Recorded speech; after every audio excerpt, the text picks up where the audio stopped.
Hello, I'm Chris Williams from Read Comics, They're Bad For You, the name of my YouTube channel. Or if you're watching this on BitChute, the name of my BitChute channel is Comic Freak. Today we're going to be talking about Star Wars writer says an entire movie could have come before the Rise of Skywalker, but that's only part of the article we're going to be reading. The other article we're going to be reading is going to be about Chris Terrio points his finger at George Lucas. Apparently, Chris Terrio is trying to deflect blame from himself over the Rise of Skywalker onto George Lucas because he's that kind of conniving coward. Star Wars The Rise of Skywalker recently released and brought Disney's divisive soft reboot of the classic franchise to an equally divisive end. The reception from reviewers and fans alike seems entirely split down the middle, with the film's Metacritic scores averaging 54% from critics and 50% from audience members at the time of writing. It's an all-time low for Star Wars, but an all-too-familiar story for writer Chris Terrio, who also penned 2016's Batman vs. Superman: Dawn of Justice and 2017's Justice League, which sit at a critical Metascore of 44% and 45% on the site respectively. These pictures did slightly better with audiences though, but only by a small margin, with Dawn of Justice earning Metacritic user score of 70%, while Justice League only achieved a 64 average.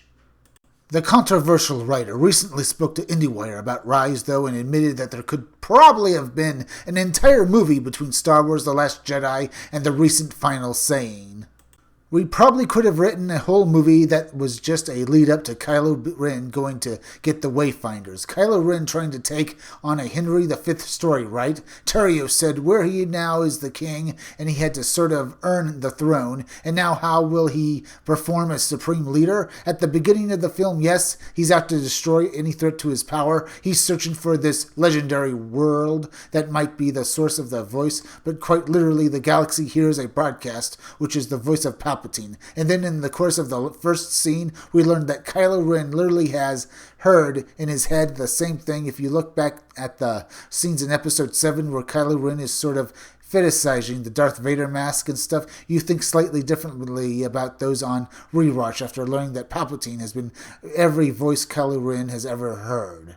This just sounds like the usual Hollywood million-mouth spin doctoring that we've always heard from this, but he goes on to blame George Lucas for why the Star Wars Skywalker saga only had 9 movies in it, when he could have had 10. That's right, the guy whose treatments for the sequel trilogy were thrown away is now somehow at fault for all of this. So let's see how Chris Terrio tries to deflect blame from himself onto George Lucas, shall we? Chris Terrio tells Awards Daily that he wished the movie had been made into 2 films.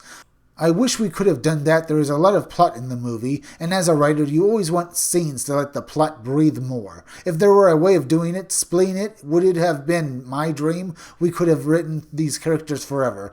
There was so much backstory that had to be left by the wayside. I wish that we could have that. But George always said it was 9 movies. That was the natural size of the saga. So other than a few initial discussions, we never really advanced that conversation. Of course, as a writer, it breaks your heart to leave stuff on the table that you think would have given the story more depth and nuance, and to give the characters more to do. Speaking for myself, and not on the part of the studio, I do wish there could have been a part 1 and a part 2.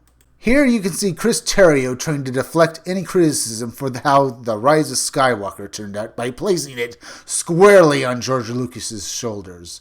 Nice going, Chris Terrio. I'm sure people are going to enjoy, well, they're just going to outright hate you for that, you know.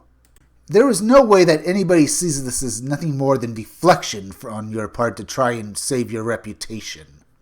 This belief that the recently concluded trilogy could have used an extra movie is certainly not unfounded, as many perceive the amount of information presented in Episode 9 to give the Peck a cramped feeling. The movie tries to fit in so much it threatens to tear apart the seams, writes Jamie Graham of Total Film, in what was one of the sequel's most positive reviews. Awarding it with an 80% less positive reviews were also quick to make similar observations, such as Molly Freeman of Screen Rant, who said that the exposition of off-screen events made the film feel bogged down, or our very own Matt Donato, who wrote that he was just left trying to connect all the conflicting subplots in his head like an old-timey switchboard operator. whatever effects time will have on its public perception, Star Wars Episode 9, The Rise of Skywalker seems poised to remain another controversial installment in this beloved sci-fi series.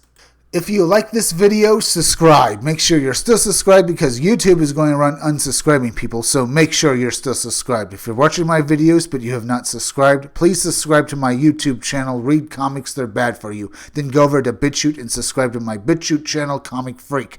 Hit that bell for notifications, hit that like button, and leave some comments down below. And if you could you also please share this video? Share it on Twitter, share it on Reddit, and share it on Facebook. Share it anywhere you think it'll do the most good because YouTube is not going around promoting their own YouTube creators anymore, and it would really help me if you could please share this video. Now listen closely, it's plug-in time again. Keep checking back in all my future videos for more information on my own upcoming independent comic book, Scumdogs.